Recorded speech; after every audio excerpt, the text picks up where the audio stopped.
It has finally happened.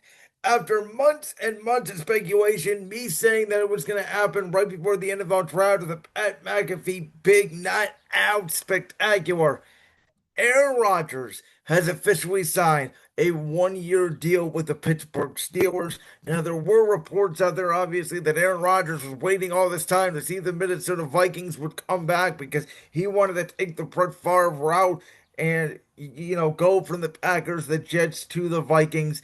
And that Aaron was hoping that Minnesota would have a change of heart, that they would see JJ McCarthy in, voluntary OTAs and mini camp and all that, and they would say JJ's a year off and we can bring in Aaron and we can have a shot at the Super Bowl. I never believed that. There's a reason why Minnesota moved off Sam Darnold. There's a reason why they went up one spot to get JJ McCarthy. They see JJ McCarthy as a winner with those weapons. They were going to move forward with JJ McCarthy. I never thought the Minnesota Vikings were a viable option for Aaron Rodgers. I actually thought there were only two viable options for Aaron Rodgers.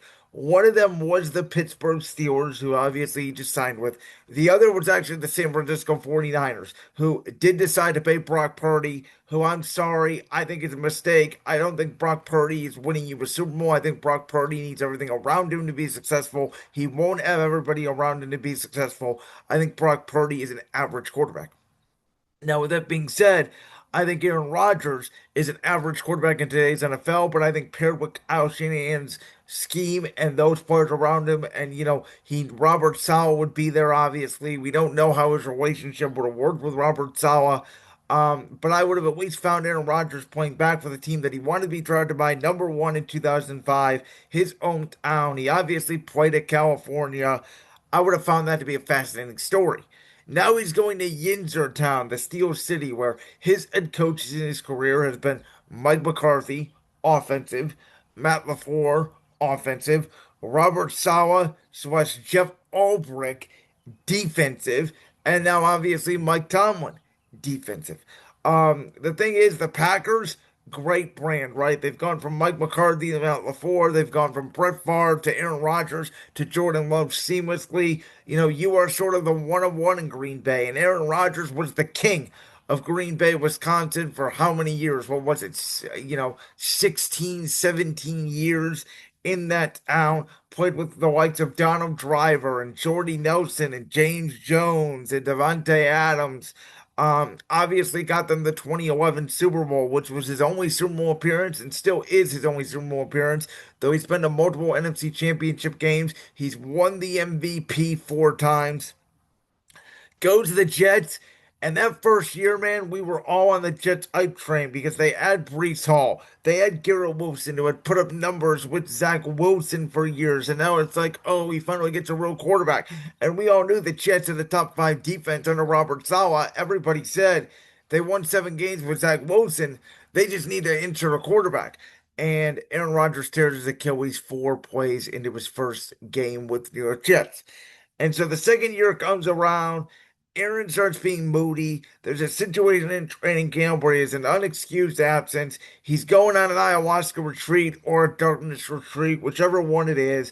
The Jets season does get off to a little bit of a rocky start. They end up bringing in Devontae Adams right before the trade deadline, where they end up also firing Robert Saleh. The season goes down the tubes. Aaron Rodgers does play better as the year goes on, after they replaced Nathaniel Hackett as the play caller, by the way, with Todd Downing. Um, but Jeff Ulbricht's defense was never the same as it was with Robert Saleh. The Jets win 4 games. It's a complete disaster. Aaron Glenn basically kicks Aaron Rodgers to the curb. The Pittsburgh Steelers, who started off the year, 10-3, lose their last 5, which includes the wild card loss to the Baltimore Ravens, kick Russell Wilson and Justin Fields to the curb. Justin Fields actually finds himself with Aaron Glenn in New York. And now, all of a sudden, we have Aaron Rodgers as a Steeler, Justin Fields as a Jet, week 1 in MetLife Stadium. The new Jets head coach, the new Jets regime, who wanted nothing to do with Aaron Rodgers. And you have Mike Tomlin of the Pittsburgh Steelers, who have essentially waited 5 months for Aaron Rodgers to show up at their doorstep. With all that being said, Aaron Rodgers at this point is on name talent alone. Now, again, did he play better at the end of last year with the Jets? Yes. Did it maybe take him half a year to slowly recover back from that torn Achilles? Yes. But Aaron Rodgers is also aloof. From all accounts, he can be a great teammate to some people, but if things go wrong with young players, he completely gives them the cold shoulder, like he did with Christian Watson his last year in Green Bay. Um, I do think though that unlike Robert Saleh, I think Aaron had a lot of respect for Matt LaFleur. I think he lost respect for Mike McCarthy, and I think he had no respect for Saleh or Jeff Ulbrich. I do think he has a lot of respect for Mike Tomlin. Now, do I think he's going to have respect for Arthur Smith? I do not. Though the thing is, Arthur Smith is a runner of the football, which what we saw Matt LaFleur do more with Aaron that second year in Green Bay when they were the number one seed. They obviously got bounced by San Francisco in the divisional round that year. But that was a similar offense to what Aaron ran there in Pittsburgh. DK Metcalf, I think, is a better version of George Pickens and a better version of Devontae Adams, who Aaron was playing with and had some good moments last year at the end of his career with the Jets. Now, they do have Robert Woods as a second wide receiver. He's going to be good blocking. He's not as good after the catch anymore. Maybe they potentially bring in a Alan Lazard to help mentor these guys and get them up to speed with Aaron Rodgers. But Arthur Smith, we know they got that little back out of UCF. We know they got Jalen Warren there. And even though they lost Najee Harris, we know Arthur Smith's background is going to be to run the football, take pressure off Aaron Rodgers. Listen, we saw Arthur Smith as an offensive coordinator. He could call plays for Ryan Tannehill in Tennessee if he had a big back in Derrick Henry. He could call plays for Justin Fields last year and Russell Wilson, who both did not play terrible for Pittsburgh. It's just their offense was uncreative. I do wonder if Arthur Smith's going to sort of pass the baton here and sort of let Aaron Rodgers run the show. And I do think DK Metcalf is again the best wide receiver he's played with since 2021, Devontae Adams, because Aaron's last year in Green Bay, Devontae was traded to Las Vegas. So I think this is Aaron's best wideout he's played with in the past 4 years. I don't know if he's ever had as good as a tight end potentially as Brett Freiermuth is. Now the offensive line, we'll see if they can coach him up. Isaac Seumalo is still there from a Super Bowl um, appearance with Philadelphia in 2022. You have Roger Jones. They tried to be the tackle of the future. We'll see if they can get him to play better in year two than he did in year one. Listen, TJ Watt, Cam Award, Alex Highsmith, JPJ, Mike Tomlin coaching it. Darius Sway is now back there in the secondary. Their defense is going to be fine. They're going to be well coached. And if Aaron can get this team to 20 points a game, which I think he certainly can, because I think the defense is going to get them turnovers, and we know Aaron Rodgers essentially turnover aloof. Like, do I think they're as talented as Cincinnati? I do not. I actually, contrary to a lot of people's opinions, if you saw my early 2025 NFL predictions, I do think the Bengals bounce back this year. I think their offense was just too good. That their defense could not be to me as worse as it was last year. I think they have to be better, and by virtue, I think Cincinnati's going to be a playoff team.